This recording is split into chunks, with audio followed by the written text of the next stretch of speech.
تو آپ کو MNA MPA سینیٹر یہ بنا دیں گے، مخصوص نشستیں چھین کے بنا دیں گے، اسحاق ڈار کی طرح ایئر فورس ون کے جہاز میں بٹھا کے لے آئیں گے، آپ کے تمام کیسز کھڑے معاف کروا دیں گے، تاحیات نہلیاں اڑا دیں گے، جس دن آپ پہ فرد جرم لگنی ہو اس دن آپ کو وزارت عظمیٰ میں وزیر اعظم بھی بنا دیں گے۔ اور حد تو حد دیکھیں، جب آپ سینیٹر نہیں تھا اسحاق ڈار تو اس کے ہاتھوں حلف بھی اٹھوا دیے دوسروں سے، پرانی تنخواہ 76 کروڑ بھی ادا کروا دی۔ یہ سب کچھ انگریز کے دور میں ہوتا، جب تحریک آزادی کے جو لوگ لڑتے تھے، جو انگریز کے وفادار تھے انہیں تو زمینیں ملتی تھی، سر کا ٹائٹل ملتا تھا، بہادر ملتے تھے، نواب ملتے تھے، لیکن تحریک آزادی کے وفاداروں کو پھانسیاں، قید، جیل، ان کے اہل خانہ کے ساتھ سختیاں۔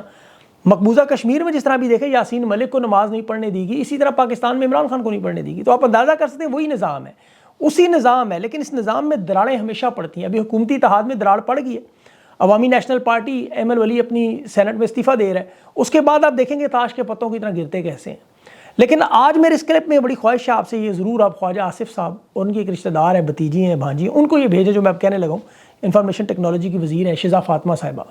میری بڑی خواہش ہے، ناجائز حکومت کا شخصانہ ہے، یہ بھی تحریک انصاف کی مخصوص نشستوں پر قبضہ کر کے اسمبلی میں پہنچی ہوئی ہیں، جس طرح خواجہ آصف پہنچا ہے۔ سہولت کاروں نے ان کے ہاتھ میں ماچس پکڑا دی ہے، کہہ رہی تھی انٹرنیٹ بندش کا کوئی نقصان نہیں ہوتا، ویسے ہی شور لوگ مچا دیتے ہیں، انٹرنیٹ بند کرنے سے کچھ نہیں ہوتا۔ میں نے تھوڑی تفصیل دوں، خان کے دور میں انفارمیشن ٹیکنالوجی 4 ارب ڈالر ہماری برآمدات پہنچ گئی تھی، جو کہ 27% اضافہ ہوا۔ GDP میں اس کا 1.3% حصہ ہے، اس کے ساتھ 3 لاکھ IT پروفیشنلز کی جاب، ٹاپ لیول کی جابز بنتی ہیں۔ صرف آپ امریکہ کی مارکیٹ اٹھا کے دیکھیں تو 40% جو پاکستان کی امپورٹ میں IT میں سے $400 ملین کا جو غیر ملکی سرمایہ کار آتا ہے۔ اب $200 ملین جہاں سے شروع ہوا تھا، جو عمران خان کے دور میں آپ کو پتہ ہے پھر 5.5 تک پہنچ گیا تھا، اور یہ تو میں صرف پاکستان کا بتا رہا ہوں، ہندوستان میں یہ 18 کھرب ہندوستانی روپے ہیں۔ سعودی عرب جیسے ملک میں انفارمیشن ٹیکنالوجی کی سالانہ آمدنی 32 ارب تھی، جو اب 27 کھرب تک پہنچ چکی ہے۔ ہندوستان کے ساتھ ان کی شراکت داری جوائنٹ وینچر ہو گئے، اور یہ کہتی ہے انٹرنیٹ بند کرنے سے کچھ نہیں ہوتا۔ انٹرنیٹ بند کرنے سے روزانہ 3 ارب کا نقصان صرف فوڈ پانڈا، کھانا پینے کے آرڈر، آن لائن بینکنگ میں صرف 10 سے 15 ارب کا روزانہ لین دین ہے، بلوں کی ادائیگی ہے، لوگ رقم ٹرانسفر کرتے ہیں، پھر ٹیلی کمیونیکیشن انڈسٹری ہے، اس کے بعد وہ تباہ و برباد ہوتی ہے، اس میں 1 سے 2 ارب روزانہ کی آمدنی ہے، وہ متاثر ہوتی ہے۔ پاکستان کے نوجوان بچے جو سافٹ ویئر ڈیولپمنٹ سے امریکہ اور یورپ کی مارکیٹ میں فری لانسنگ کرتے ہیں، انفارمیشن ٹیکنالوجی پہ زندہ رہ رہے ہیں، وہ سب ختم ہو جاتا ہے۔ اور سب سے بڑھ کر جو بچے پڑھائی نہیں کر سکتے، ٹیوشن نہیں لے سکتے، آن لائن پڑھتے ہیں، ریموٹ کلاسز لیتے ہیں، یوٹیوب سے پڑھتے ہیں، 50 کروڑ کا وہ الگ نقصان ہے۔ اس کے بعد صحت کے معاملے میں آپ کو پتہ ہے پروفیشنلز ہیں، ڈاکٹرز ہیں، آپریشن آن لائن کرتے ہیں، معلومات ایک دوسرے ایکسچینج کرتے ہیں۔ اب ان کی وجوہات کیا ہیں بند کرنے کی؟ کہ جی تحریک انصاف کے جلسوں، مظاہروں کی خبریں، خان کے حالات، جیل میں کیا ہو رہا ہے، بشر بی بی کے ساتھ کیا ہو رہا ہے، تحریک انصاف کے لوگوں کے ساتھ کیا ہو رہا ہے، کتنی زیادتی ہوئی، یہ خبریں بس باہر نہ آ جائیں۔ سیاسی کنٹرول ہو ان کے ہاتھ میں ڈکٹیٹرشپ کی طرح، اور کوئی اختلاف میں، مخالفت میں، تنقید میں، مذاق میں، جگت میں یہ کریں ہم دبا لیں اسے، سینسرشپ ہو، آزادی اظہار رائے کو دبا لیں بس۔ یہ پوری کی پوری مجموعی معیشت کے علاوہ یہ پورا معاشرہ تباہ کر دیں گے، یقین کریں گے۔ یہ صرف انٹرنیٹ نہیں بند ہو رہا، یہ پورے کا پورا پاکستان بند ہو جائے گا۔ ان لوگوں نے حکومت میں آنے کے بعد دیکھ لیں ابھی کیا کیا ہے۔ پنجاب میں انہیں حلف اٹھائے 1 مہینہ شاید ہوا ہے، مشکل سے یہ تھوڑا زیادہ، 3 ارب کا ہیلی کاپٹر، 3 کروڑ کی گاڑی ٹائر، اور 3 وزیر اعلیٰ کے دفتر۔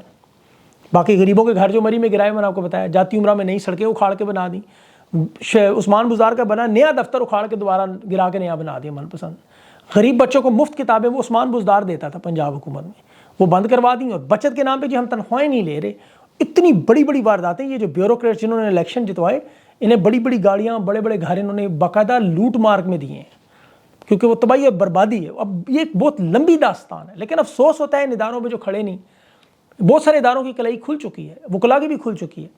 پاکستان کی دیکھیں سب سے بڑی، بلکہ ایشیا کی سب سے بڑی جو بار ہے، لاہور بار، حسان نیازی وکیل ہے تحریک انصاف کا، اور ایک دوسرا نوجوان، اس کا نام میرے ذہن سے نکل گیا، ان کے اوپر کوئی مقدمہ نہیں ہے، ڈکیتی، چوری، قتل کا کوئی واردات کوئی بڑی کی ہو، چند گاڑیاں جلنے کے مقدمات لوگوں پہ باقی۔ اور حسان نیازی کی کوئی براہ راست انوالومنٹ بھی نہیں ہے، وہ دور دور تک ان چیزوں میں شامل بھی نہیں تھا۔ اسے اغوا کر کے نامعلوم مقام پہ رکھا جا رہا ہے، جہاں لاہور بار اپنے وکلا کو انصاف نہیں دے سکتی، اس قدر بزدل ہے۔ اور حسان نیازی کو چھوڑا کیوں نہیں جا رہا؟ اس کی وجہ کہ میاں آباد فاروق کے ساتھ جو کچھ ہوا ہے، یہ حسان نیازی اس کا چشمدید گواہ ہے، عینی شاہد ہے، اس نے سب کچھ دیکھا ہے، یہ بتائے گا۔ اور میاں آباد فاروق 8 دن سے بھوکا ہے، ظلم اور بربریت کی اس کی داستان آج شعیب شاہین سنا رہے تھے کہ تنگ آ کے آج اس نے اپنے آپ کو ختم کرنے کی کوشش کی۔ حسان نیازی پر اس نے دیکھ کے شور مچایا، اس کے بعد پھر انہیں چھپانے کے لیے دونوں کو اغوا کر دیا۔ اس کی حالت بڑی کمزور ہے میاں آباد فاروق کی، پہلے اس کا بچہ بھی شہید ہوا ہے، اور یہ خان کا بھانجا ہے، اور یہ دونوں ڈٹ کے کھڑے ہیں، خان کو چھوڑنے پر تیار نہیں، اور خان پر یہ دباؤ اسی طرح بڑھا رہے ہیں، اس کے خاندان پر ظلم و ستم۔ لیکن عمران خان دیکھیں پاکستان کو استعارہ اور سمبل بن چکا ہے، جو اس کے ساتھ جڑ جائے گا وہ مراد سعید بن جائے گا، جو مخالفت کرے گا وہ فرعون معاف کیجیے اون چودھری بن جائے گا، جو جڑے گا وہ شیر افضل مروت بنے گا، چھوڑے گا وہ جہانگیر ترین بن جائے گا۔ یہ بڑا سادہ سا فارمولہ ہے، جو جو جڑتا گیا، شیخ وقاص اکرم بن گیا، سلمان اکرم راجہ بن گیا، مشوانی بن گیا، عمر ڈار بن گیا، اور جو چھوڑ گیا وہ پھر پرویز خٹک بن گیا، محمود خان بن گیا۔ تو ان چیزوں کو بھول جائیں کہ خان کے نام پر کوئی کچھ بنا لے گا، کوئی جوڑ لے گا، کوئی جمع گا، اب یہ ممکن نہیں ہے۔ اس لیے جو خان کے لیے احتجاج کر رہا ہے، اس کے نظریے پہ کھڑا ہے، اس کی بات تسلیم کریں، اور جو بھی کرے گا لوگ اس کی عزت کریں گے۔ لوگوں میں دیکھ لیں کراؤڈ پولر کون بنتا ہے۔ پھر آج ضمنی انتخابات میں آپ کو پتہ ہے وہ سلسلہ ہے، شاکر امان صاحب نے PP 147 کی دھاندلی کی واردات کی پوری ثبوت ٹویٹ کی، اساتذہ کو جس طرح اسسٹنٹ کمشنر کو بلایا جا رہا ہے، واٹس ایپ چیٹ انہوں نے جس طرح حماد اظہر نے بھی شیئر کی کہ کس طرح لیک ہوئی۔ نون لیگ کے امیدواروں کو جتوانے کے لیے کشمیر مارکیٹ ملک پارک میں، وہاں کوئی ملک ریاض صاحب کی شادی حال ہے مارکی ہے، وہاں بلا کے فارم 45 جو ہے وہ تمام پریزائڈنگ افسر اور پولنگ ایجنٹ اکٹھے ہو کے دستخط شدہ 40 سے 50 سادے فارم 45 تاکہ لاہور کے جو بائی الیکشن ہو رہے ہیں وہ مینیج کر لیں اور یہ نشستیں لے لیں۔ ایک طرف پنجاب پولیس تحریک انصاف کی کارنر میٹنگ اور کے جھنڈے اتروانے ان کے لوگوں کو مارنے پہ لگی ہوئی ہے، دوسری طرف یہی پولیس باقاعدہ طور پر نون لیگ کے امیدواروں کے لیے کرسیاں سجاتی ہے، ان کو پوسٹر لگاتی ہے۔ پتہ ہے عجیب انہوں نے ڈرامہ لگایا ہوا۔ آج دیکھیں تحریک انصاف کے جو جلسے ہیں، آج میٹنگز ہیں، وہ بھی ظاہر اپنا کوشش کر رہے ہیں اور بڑی ہمت ہے یقین کریں تحریک انصاف کی۔ فیصل آباد میں پہلا جلسہ ہوگا، صاحبزادہ حامد رضا اور 6 جماعتوں کا اتحاد ہے، وہ تمام اراکین اسمبلی مل کے کریں گے۔ یہ 26 رکنی کمیٹی بنائی ہے انہوں نے حماد اظہر کی قیادت میں، اس میں اون عباس بپی ہیں، سمابی عطائر ہیں، کنول شوذب ہیں، ریحانہ ڈار ہیں، مہربانو قریشی ہیں، زرتاج گل ہے، شیخ وقاص ہیں، میاں اسلم اقبال ہے، سلمان اکرم راجہ ہیں، زبیر نیازی، شوکت بصرہ، یہ سارے لوگ ہیں، اور بھی بہت سارے ہیں۔ مریم نے آج اسی لیے پھر ساتھ ہی پنجاب کے نام پہ لیٹر بھی بھجوا دیا شیر افضل مروت کو، پریس کانفرنس نے کی۔ اب اس نے کہا تھا کہ میں دفعہ 144 کو نہیں مانتا، میں کروں گا، جلسہ روک سکتے تو روک لو۔ اب انہوں نے آج الیکشن کمیشن کے قانون کی خلاف ورزی پر 19 تاریخ کو 6:30 بجے ڈپٹی کمشنر کے دفتر حاضری پر بلا لیا شیر افضل مروت کو کہ تم نے دفعہ 144 کی خلاف ورزی کی ہے۔ اب مجھے لگتا ہے شیر افضل مروت کو گرفتار کریں گے۔ اب ڈر انہیں صرف اس بات کا، کیونکہ وہ اب کراؤڈ میں بہت، کل آپ نے دیکھا لاہور کے مناظر سارے پنجاب کے تلا گنگ کے۔ اب شیر افضل مروت کا بیان انہوں نے جب سنا دفعہ 144 کو نہیں مانتے، اور اس سے پہلے مریم نواز پر سپاری دینے کا بھی الزام لگایا، تو اب ظاہر ہے مریم نواز اور ان کے درمیان اختلافات بڑھیں گے۔ اب یہ شیر افضل مروت کو گرفتار اگر کریں گے تو مسئلہ بنے گا، نہیں کریں گے تو مسئلہ بنے گا، دونوں حالتوں میں اب یہ پھنسے ہوئے ہیں۔ تو شیر افضل مروت کی اگر گرفتاری ہوتی ہے، جو میرے خیال میں جس طرح ابھی شندانہ کی کل پیشی تھی کورٹ میں مریم نواز کے بارے میں بیان دینے پر، آپ کو پتہ ہے مریم نواز کی توہین پاکستان میں ایک باقاعدہ جرم بن چکا ہے۔ تو توہین سے مراد ان کا کوئی مذاق اڑا لے، کوئی ٹک ٹاکر کہہ دے، یہ تو انہوں نے بڑی سریعام بات کی تھی۔ تو ان دونوں نے تو بہت ساری کھل کے باتیں کی ہوئی ہیں ایسی۔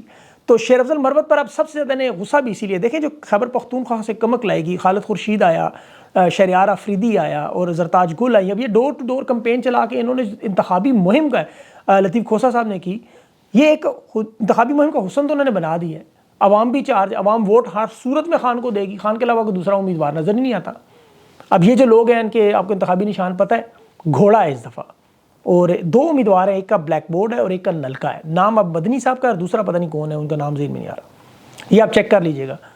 اب لوگ ظاہر ہے انہیں ہی ووٹ دیں گے، اب انہیں ووٹ روکنے کے لیے ساری کوشش کی جا رہی ہے، اور اس کے ساتھ وہ ایرانی صدر کی، وہ شاید میں نے خبر آپ کو پہلے بتا دی ہے، ان کی سیکورٹی کا وفد آ رہا ہے، اور میرے خیال میں کہ جوتیاں ہی بچا لیں تو بڑی بات ہے، یہی کافی ہو جائے گا انشاءاللہ۔ اگلے انٹرویو میں جمشید دستی صاحب میرے ساتھ موجود ہوں گے۔ دستی صاحب کو آج بین کیا گیا ہے، جمشید دستی آپ کو پتہ ہے میرے ہیں بھی بڑے فیورٹ، تو ان کا انٹرویو آپ نے ضرور چیک کرنا ہے۔ اپنا خیال رکھیں، مجھے اجازت دیں، اللہ حافظ۔